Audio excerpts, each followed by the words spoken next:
Olá, boa tarde.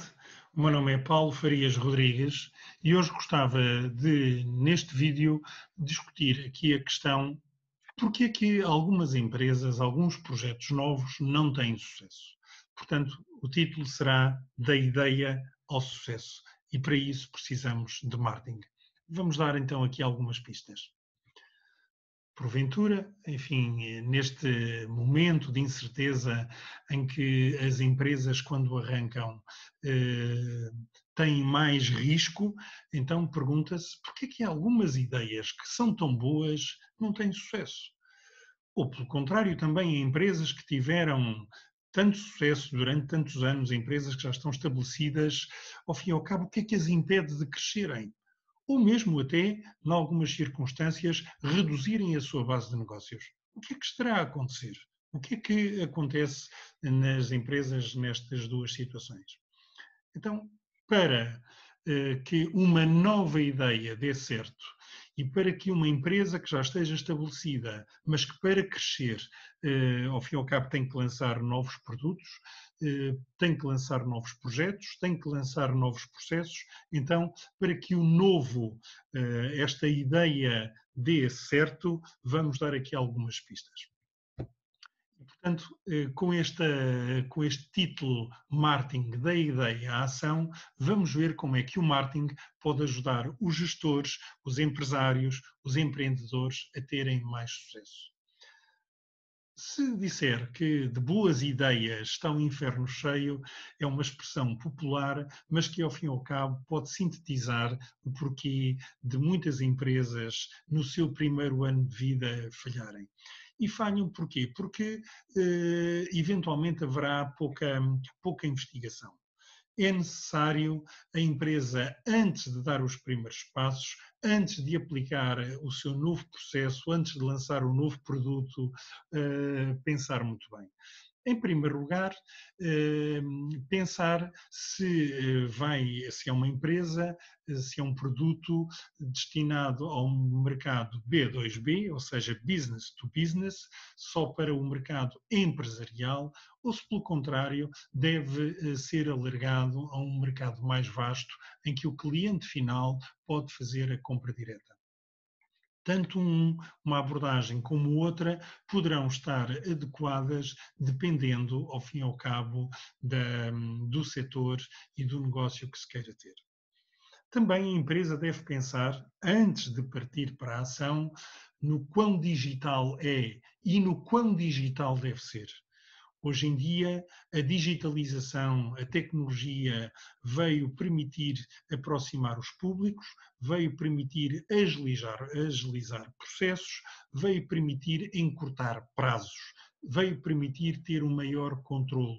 Portanto, tudo o que é digital, desde logo do e-commerce até a toda a parte de produção, tem que ser planeada porque liberta muita margem e dá modernidade e flexibilidade à empresa. Então, para isso, deverão ser feitos estudos de mercado. E, porventura, em Portugal, far-se-á um pouco de estudos de mercado. Muitas vezes os empreendedores julgam que têm, de facto, esta brilhante ideia, ou, pelo contrário, também pessoas mais maduras poderão pensar que já conhecem tão bem o mercado que não precisam de estudar mais nada, não precisam de ouvir os seus públicos, os seus clientes. Então aqui está a grande dica é, de facto, investigarmos mais, analisarmos mais o mercado para evitarmos dar passos em falso. Então deixo aqui, em concreto, alguns passos que nós devemos deixar. Em primeiro lugar, fazer um pré-teste a essa novidade que nós queremos explorar, antes de fazer um teste alargado. Através de um painel reduzido de partes interessadas, sejam clientes, sejam fornecedores, sejam, enfim, pessoas de confiança, apresentarmos a nossa ideia e ver quais são as sugestões que recebemos. Em função destes aspectos meramente qualitativos, porque estamos a falar de uma amostra muito pequena, poderemos então pensar num teste mais alargado, em que essas dicas, essas ideias podem ser testadas. E, portanto, aí podemos passar para testes de maior abrangência, para percebermos, de facto, aquilo que pretendemos fazer, aquilo que foi a nossa ideia, tem ou não sentido, faz ou não sentido, se pode ou não ser uma vantagem competitiva. Então, depois de fazermos esses testes, vamos analisar os resultados e vamos com certeza chegar a conclusões. E, portanto, é a altura de fazer um plano de negócio. E no plano de negócio analisam-se os concorrentes, analisa-se o mercado, a sua tendência, faz-se ao fim e ao cabo um plano de lançamento, definem-se objetivos e as estratégias para podermos então passar à ação. Mas não é só lançar, não é só pensar que nada vai reagir e que não vão acontecer percalços ou que tudo vai correr exatamente como imaginamos. Vimos que anteriormente que o marketing e que o mercado é muito dinâmico e, portanto, nós temos que fazer sempre, e por isso está aqui a vermelho, porque é tão importante este aspecto e talvez seja aqui que grande parte das empresas possam estar a falhar, é na monitorização dos resultados. Até que ponto os resultados que estamos a ter coincidem com aquilo que temos idealizado? Até que ponto os resultados que estamos a ter correspondem às expectativas dos nossos clientes? Então, é para isso que devemos implementar este ciclo de gestão PDCA, ou seja, Plan, Do, Check and Act, e tornar isso uma abordagem contínua, uma abordagem de melhoria contínua de qualidade, uma abordagem de melhoria contínua dos resultados. Portanto, nada se deve fazer sem planeamento. Particularmente até nestas empresas mais recentes, as startups que nascem no digital e para o digital, muitas vezes com investimentos muito reduzidos, não se faz planeamento quase nenhum, ou mesmo nenhum. Quanto maior for o investimento, maior, ao fim e ao cabo, deve ser o planeamento, porque o risco também aumenta. Mas a ideia é de que o planeamento do negócio é fundamental e decisivo.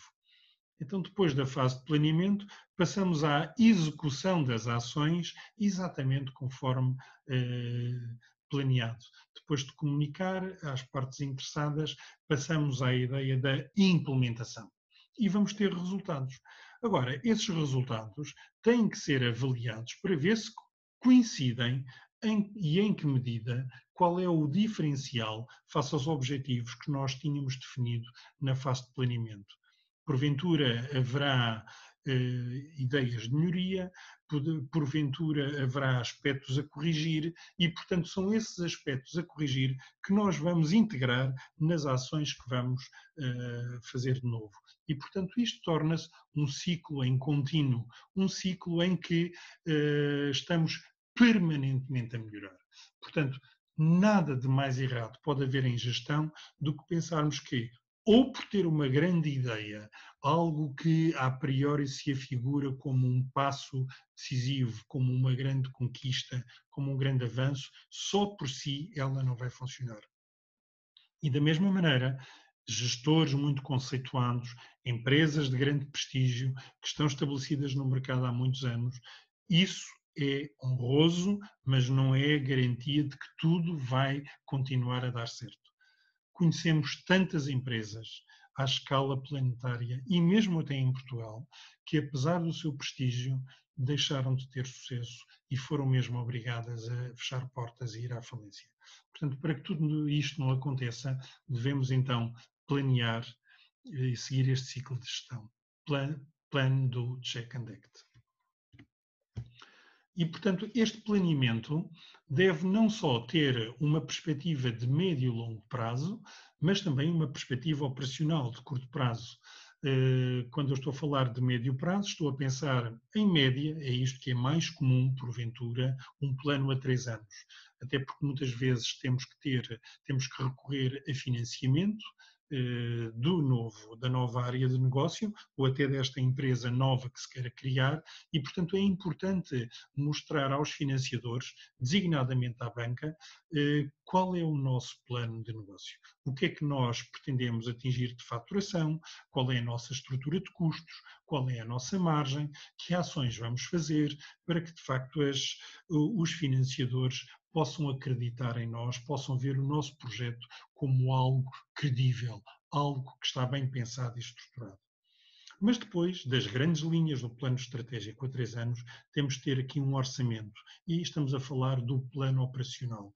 O orçamento anual é muito importante para nós percebermos, desde logo, desde o recrutamento, ao mix de comunicação, à contratação de fornecedores, ao plano de tesouraria, ao orçamento de tesouraria, tudo isto tem que estar aqui incluído no plano operacional.